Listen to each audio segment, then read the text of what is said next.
This is Frank, and I'm here today with our second installment of Our Stories.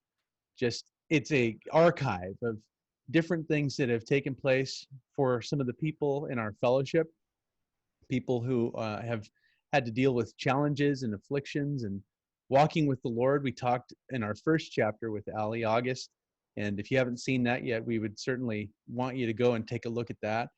But today we're talking to a group of people, or a couple in our church who had been in our church, in fact, just 1 year ago, a little over now, accepted a call from the Lord to go across the globe, to go to Germany, to serve him there. And that is Elliot and Krista Faure. So Elliot and Krista, thank you guys for being here with us today. Really, really appreciate you taking the time. Thank you for having us. Yes. All right. Say, guys, why don't you guys let us know? There are some people who came into our church after you left. Tell us about your family. Tell us where you are, and tell us how you're serving. Okay, so we're both from Southern California, and when we came back to Germany in 2010, back to California in 2010 from Germany, we were looking for another church to plug into, and there was this crazy guy at this youth community center, and we're like, oh my gosh, what's going on here? Yeah. And lo and behold, guess who it was? I've heard of that guy. You should have stayed away.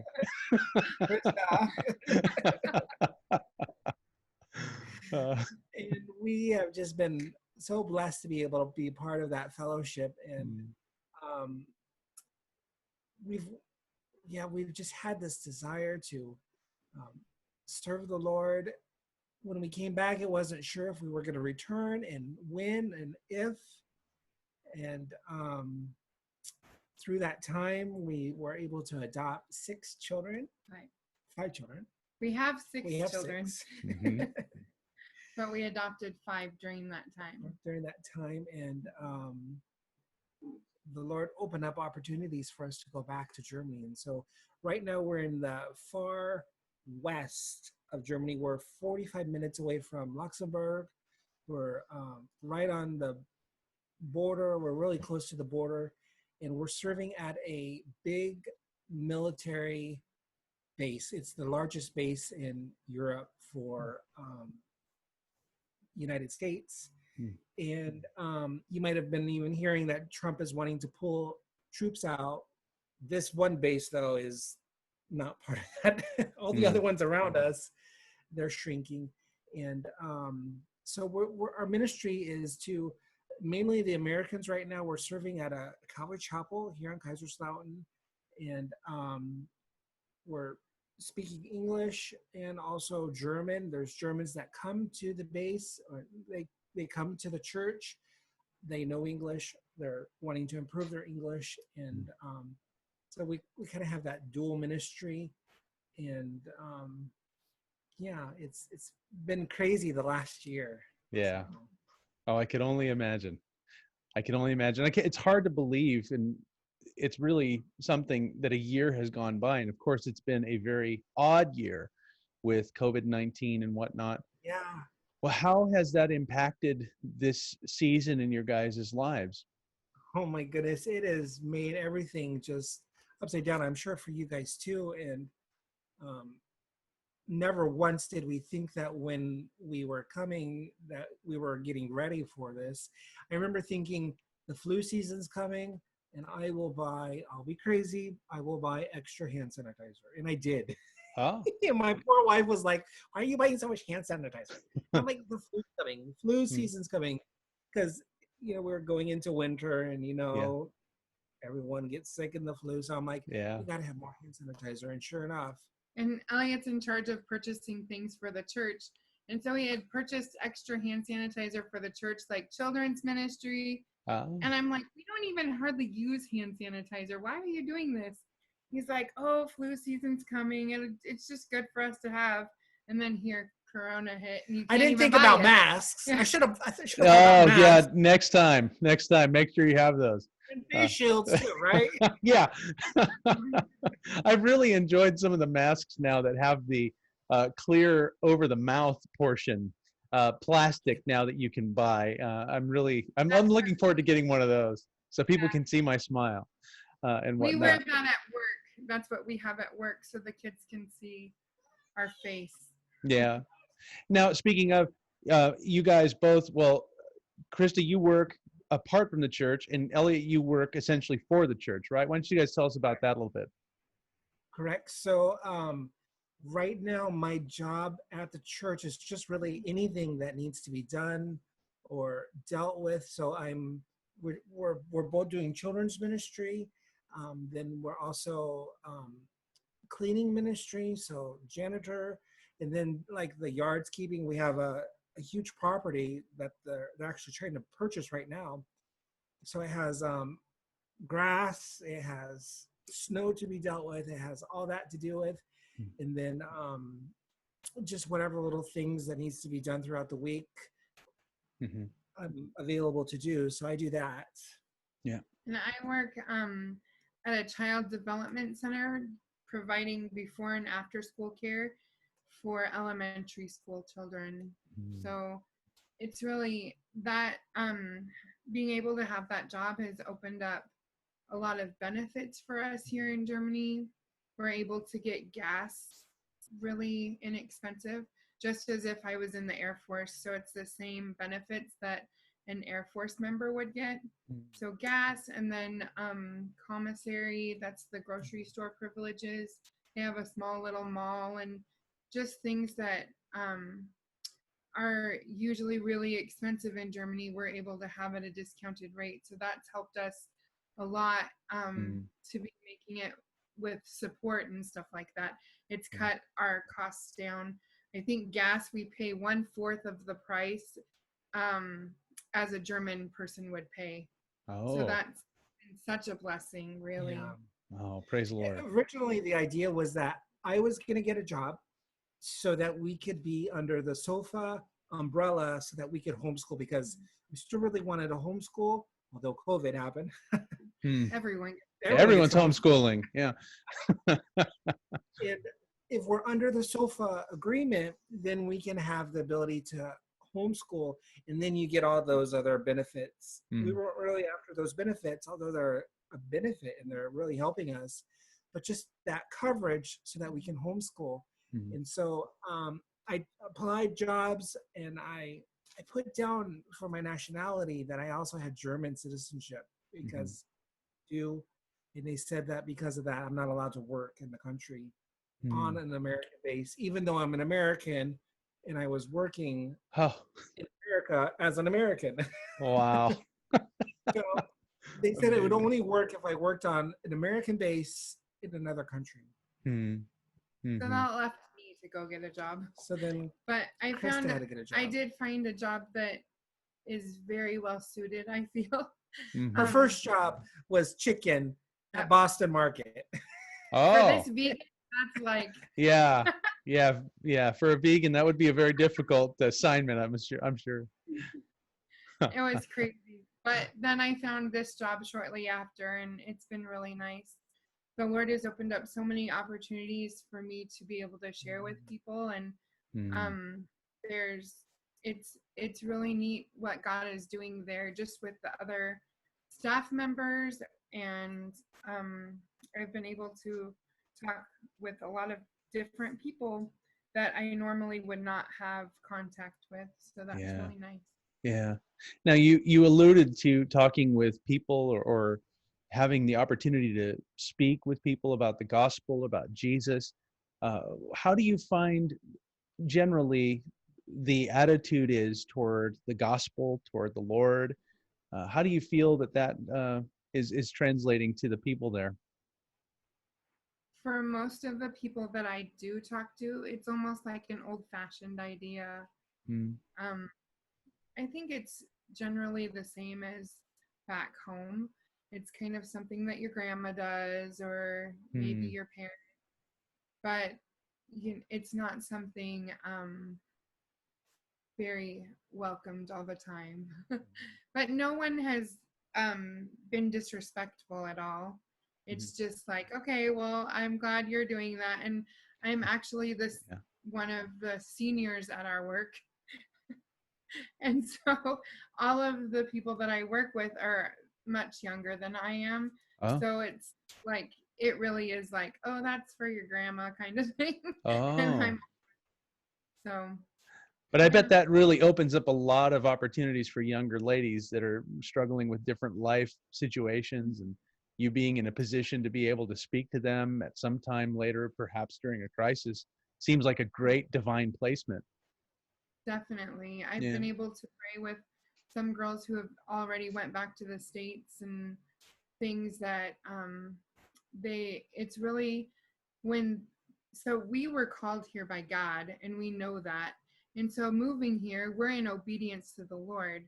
And it wasn't an easy decision to make, to follow God's calling, but they're coming here because a job. The military sent them here. And, for a believer, that's still a placement of God. But the people who are not believing, they just think they're stuck here. And so that's been really a difficult thing for a lot of people to be stationed here. But we're able to talk and encourage them and help to counsel them in different areas. So that, And Elliot, how do you feel when you talk to the guys or the people that you run into during a regular day and whatnot? How do you feel the attitude is toward the gospel and the Lord? Yeah, it's kind of like that. It's pushed back. It's on the back burner, especially when they're here. They're like, let's, have fun. Let's make sure we do work right. Let's make sure everything's good with the house and our family. and travel. And then, church. Yeah, well, I guess we could try to do it. Or, well, now that you brought it up, I guess I have to go to church. Like once they leave the States, it's like they're out of their zone. They're out of their comfort zone. So then they have to find a new church. They have to find, a new group of people, and it really pushes them out of their comfort zone. And so that's a big challenge. And then COVID has just been, augmenting that and making it so much worse, because now everyone's afraid to come back and afraid to do church in addition to that. So yeah, that makes for a lot of challenge for everybody. You were saying about with children's ministry, especially because letting your kids go to church, it's one thing for you to go to church and feel like you're going to be okay, but then thinking about how your kids are going to respond. So I think we had talked before, and you'd mentioned that was a big challenge right now, being in children's ministry but not having the children there. Yes, absolutely. Everything has shrunk. The attendance has shrunk. The tithe has shrunk. And children's ministry has shrunk. We have this outstanding facility with rooms, and there was a huge body there before the whole COVID thing. And now that COVID has hit, it's just really weakened it. So we're excited to have more people come in and have it come back up. But it's, the COVID thing has just really made it crazy. And we're actually doing a VBS next week, and it sounds like we're the only one. The chapel on the base, there is a chapel, there's quite a few of them. They're not offering actual VBS. They're just doing a virtual one, I think. I guess a lot of people are doing virtual VBSs. But we're doing an actual one, and we're making sure to do, follow the regulations, because we don't want people to come and say, oh, they're not doing it, and how come they're not, and they should get in trouble because they're not doing it. So we're only opening it up for 50 kids, so that's putting a limit on there's a cap so that we don't go over the regulations for how many people we can gather and stuff like that. For physical distancing and whatnot. Well, we'll definitely be praying that the Lord would use that in a mighty way. We'll definitely table that toward the end when we talk about different things to pray for. But I wanted to kind of switch gears a little bit and talk about something that you had alluded to a minute ago, Krista, the obedience to follow the Lord in this calling. Obviously, I don't know that many would understand, and certainly my wife and I and our kids, we had 3 at the time when we traveled across the globe to do this. And not many, I think, understand what it is like. What does it entail for you guys to have done that from a standpoint of logistics and things that you had to obey through in terms of difficulties just to get where you're at? I think a lot of times you hear people say that they're going to have kids when they're financially stable. And I think it's a lot the same way. Like, we kept saying, well, are we ready yet? And maybe we need to save up more money, because we didn't want to go out blindly and not have what we needed when we got here. But at the same time, you can save all you want and you're never going to be financially stable. Yeah. And so our biggest thing was to try to have enough money to buy a kitchen when we got here, and beds, because in Germany you have to buy your own kitchen. And then we wanted beds. So we're like, if we can sleep and we can eat, we'll be fine with nothing else. And we had our clothes. Yeah. And then we were also able to ship some things from America, like family heirlooms and Christmas ornaments, and some books. Some books. A lot of books. Yeah.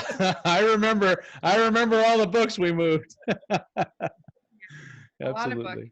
Yeah. So, but it got to a point where I think I was more reluctant, and finally Elliot just sat down. He's like, okay, we're going to buy our tickets tonight. And I was like, wait, what? Are we ready? Like, do we have it all in order? And he's like, we're never going to have it as much in order as we think so. And at this point, I feel like if we don't do it, we're disobeying God. And so then we did sit down and we bought tickets. And then it was like, okay, now we have to get it all in order really quick. Yeah. So then it kind of put a fire under us to just get it taken care of. Just do it. And we knew that the Lord was calling us here.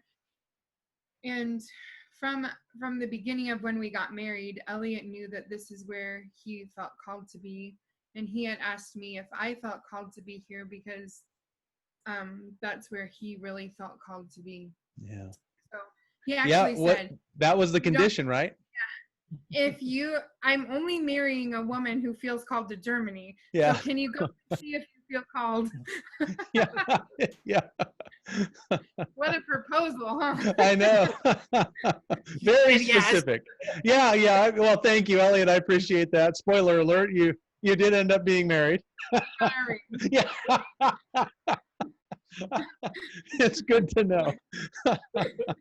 Elliot, what was, that's such a wonderful moment of clarity there for you in terms of, gosh, we're never going to have, and that's the truth with any obedience. Nobody's ever going to have enough money to begin giving. No one's ever going to have enough knowledge to begin evangelizing. What was in your heart? What sort of spurred that on in terms of the conviction that you showed in that moment? For me, it was like just taking the first step, and the first step really had to be, just a step of faith and just trusting God that either he's going to stop everything and close the doors and make it obvious it's not happening, or open the doors. And when we were preparing to figure out what we are going to take, we said, we'll ship it this time versus sending it. And the whole time we're doing it, we're like, we can't take everything. We can only take so much. Yeah. And we'll do it. We'll try it. And when we got here, we're like, okay, where is it? Is it coming? And then we got the invoice. And we're like, oh my goodness, we took too much, and we kind of went over the limit. It was my fault. We didn't realize we were over the weight limit. So this was like our first way that the Lord showed his faithfulness in providing for us. Right when we got here, we got the invoice, and it was $5,000 instead of $2,500. And in all actuality, we lost this card that we had put the money on to use to pay for the invoice. And so we had none of it at all. And that was kind of scary because we thought like we had planned, but we didn't plan enough. And then we lost this prepaid card that we put all of our money on. And so we had nothing. And the guy called us, the shipping guy, or he asked me to call him. And I had called him, and he said that there was a donation at the Calvary he goes to for missions. And he decided that he really felt called to use that money to pay for our shipping. So we didn't owe anything. And that was quite a huge, like, we were shocked. It was really, I really felt like I was going to fall on the floor because I was like, I can't breathe. Like, it was so amazing. Just right away, the Lord provided in so many different areas and just showed how faithful he was. Even though we thought we had prepared enough, we weren't prepared enough, but the Lord was faithful to cover what we didn't even know we needed. Yeah. So true, and such a great lesson for people that are, regardless of traveling across the globe. I mean, certainly to all of those who have never done such a thing, it's a very daunting task, but no more so than the Lord being able to provide for somebody to have the words to say in a moment to evangelize. Nothing is big to the Lord. He always has ways of doing things. And I think you guys probably have a lot of different stories of times when you walked forward in faith, knowing that the Lord had you going in a direction, and you've watched him every time be faithful. I'm sure that could be told over and over again at this point in life, right? Definitely. Yeah. Definitely. Yeah, for sure. Now, those are some of the things about, missionary life. I think people have an idea of what it means and what it's like. I remember when I went, there was so much that was mundane. It was, it wasn't like maybe in books where you hear of guys, traveling long distances on horses and preaching to thousands of people. It's going to the store and developing a relationship with the person that's counting your money and telling you, at least in our case, trying to tell you, you're giving way too much money. That's $500 you just put. It looks like Monopoly money to me. So what are some of the adjustments that you guys have had to make? Now, granted, you guys have been there before. 10 years prior, you were missionaries already in Germany, in a different part of Germany, different life, different set of kids, or as far as less kids with you and whatnot. So, and you were younger and all those things. But what are some of the adjustments that you've had to make that maybe some people would not think about when it comes to being a missionary out on the foreign field? I think that a lot of things that have surprised me is how much time it takes just to have us together and settled so that we can do ministry. Like, I feel like our household, like, there's so many crazy laws in Germany, like trimming your bushes and scraping the weeds on the sidewalk, and all these things take so much time that we're like, we want to get there and do something, but we have to do this first or we're going to get in trouble. So just everything, I feel like it takes a long time. Everything takes a long time. It's not like in America, it's so fast paced and like you can get things done so quickly. I mean, even driving to church sometimes takes us 45 minutes because they decide to trim the trees that day. And you're like, I just want to drive. And like everything is never on our time schedule, ever. Yes. I think that's something that's different here. And luckily our pastor, he's aware of that. Like he knows that that's just how Germany is. It's just not on our time schedule. Yeah. Germans are very punctual, but it's hard. You really have to plan a lot of extra time for everything. So that's what I underestimated, is how much time everything takes, how much time it takes to get our kids and our house in order enough to do anything. Yeah. There's definite changes. I mean, when we were in Spain, I was surprised at how little could get done in a day, especially because we had siestas, and sometimes you'd come Yeah. and they would siesta way early, and Yeah. and we would have to be coming back the next day or the day after because I couldn't get a ride the next day or whatever. Yeah. There were so many different ways in which time was different, and they viewed it in a different way. Elliot, how about yourself? What were you kind of surprised by this time through? This time for me was just that, like, I really came with the idea, the expectation that I was going to have to work to provide for my family, and then not being able to really was just like, not supposed to be this way. Crazy, but then because Krista's working, it's really helped us be able to do more ministry, to be involved in the ministry more. And then the church actually employed him, so that we are able to have German insurance also, and that's a huge thing. It's just, that was not ever what we expected to do this way. It's quite a role switch. Elliot's homeschooling the kids, and I'm working. And he's making dinner so that when I get home, dinner's ready, and like that kind of stuff. It's very different from our entire marriage. Yeah. We've 17 years, and it has been completely flopped, the roles right now. Yeah, absolutely. All of which has to, you kind of wonder why the Lord would allow such things or have it that way. But he has such perfect and good plans. I mean, all the things, all the intricacies that you probably couldn't have known about or thought through, he's already planned for. And that's a wonderful testimony of how the Lord has worked in so many lives.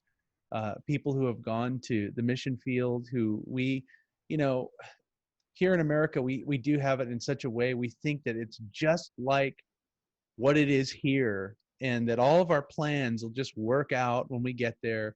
But man, there's so much reshuffling and so much rethinking and thinking on the fly, and worrying about this, that, and the other all of a sudden. And it's amazing to watch how God is just so faithful in all of these things. And again, in my mind, going back to what you said, Elliot, I love that you made a decision, and you guys as a family fell right in line, right with what the Lord was doing. Because I know when we talked at the very beginning, when you guys were planning on going, there were so many more questions than there were answers. And there was thoughts about, okay, should they go, shouldn't they go? And you were thinking about those things, and we were praying along with you those same lines. Lord, you have the ability to open doors that no man can close, and vice versa. No man can open these doors, and we would know that if you wanted this not to happen, you're good enough and big enough to stop it. And he didn't. Right. And it's been amazing to hear just these stories about how the Lord has been so faithful to you guys. It's not a surprise. It shouldn't be a surprise to any of us, but those are things that really are testimonies to his faithfulness. And if anybody is watching this right now and you're thinking about serving the Lord in some way or fashion, please hear this message. Please hear that you go forward in faith, and the Lord, he'll bless those things. He'll bless that faith, especially when he's in it. And and if you make a mistake, he'll stop you. Just, be convinced and convicted that that's what you should do. What are some things that we could be praying for you guys? It's been 1 year in, a little bit over now. What are the prayer requests that you guys have as we consider your next year?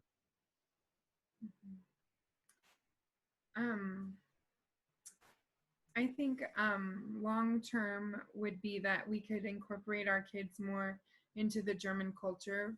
We live here, and we want them to speak German, and just that the Lord would show us how to do that in a way that is not only beneficial for them, but that maybe we could use it for ministry opportunity also. Yeah, absolutely. Elliot, how about you? What are you thinking, prayer-wise? Just like with the whole homeschooling issue, which is just really with wisdom with that, because the way we have it right now, it is working with the SOFA status and being under that SOFA coverage. But if it ever stops, then we really have to really face the question, are we going to put them into public school? Mm-hmm. And public school isn't bad. It's not a sin. It's just we're really under the conviction that we can offer something better for our children, and we just really need wisdom with that. Absolutely. Yeah, we're really thankful that Krista is able to do this job and get the benefit and this coverage. But if she didn't, we would really have to really pray about what we would do, because Germany is very strict on that. But now that the whole COVID thing happened, it's like you are homeschooling. So then there's a petition going around right now in Germany to legalize homeschooling, not just for COVID, but for everything. Mm-hmm. And so that's like the very first talks, the beginnings of opening up homeschooling for Germany. And they've always been closed, and they've had people as refugees from Germany going to America because they were under persecution about homeschooling.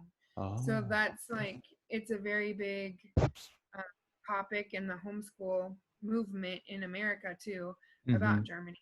Really strict. So that's something that's kind of going around right now. But well, even that, isn't that interesting though? If I'm catching what you're saying, isn't it interesting that even COVID, which almost everybody would probably call a universal bad, right? Am I hearing you say this, that bad thing is maybe causing there to be a groundswell for acceptance of homeschool? It definitely is. 100%. Wow.